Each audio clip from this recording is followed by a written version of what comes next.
Fire Emblem is one of those game series that makes me jealous of Japanese gamers because they've had it since forever, and we only got it at the Game Boy Advance era.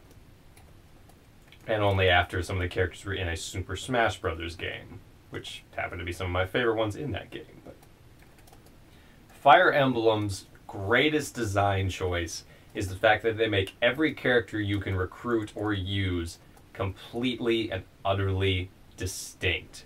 They'll have their own personalities, they'll have their own art, they'll have their own voices. They might have to share similar classes with other units, but you can't replace them.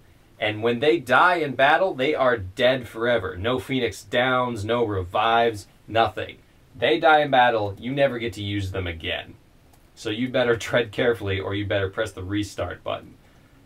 Believe me, I pressed the restart button a lot. I may have thrown a couple things. But it's one of those games where you get pissed and throw something down and you get angry for a minute, and then 30 seconds later you'd stand up and walk over and pick it up, turn it on again, and then play it again. It is just a well done game. There's branching classes that your characters can evolve from, but if they evolve too early, they'll actually lose out on some of their stat potential because it's a 20 level max. You can have 20 of the basic unit and 20 of the advanced unit, which I thought was an interesting compromise. You can evolve them early to get the extra bonuses early, or you can evolve them later and get the greatest potential unit. I usually evolve them later, personally. Fire Emblem games on Game Boy Advance may have been the best turn-based strategy games on a system that was known for its turn-based strategy games. The animations were great.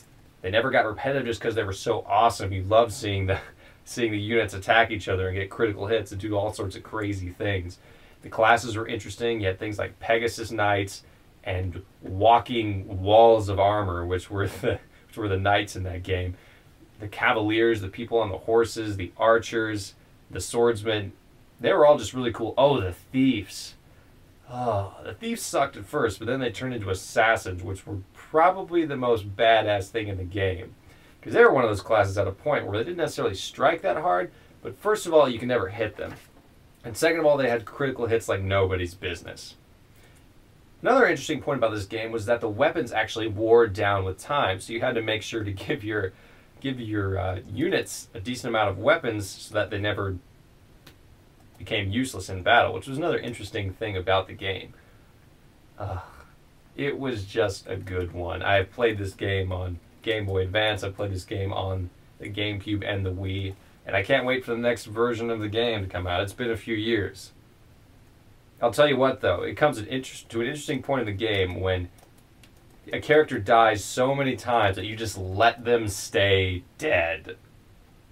I don't know if you guys ever got there, because I totally got there with one of my healers. Oh boy. Just couldn't do anything about it.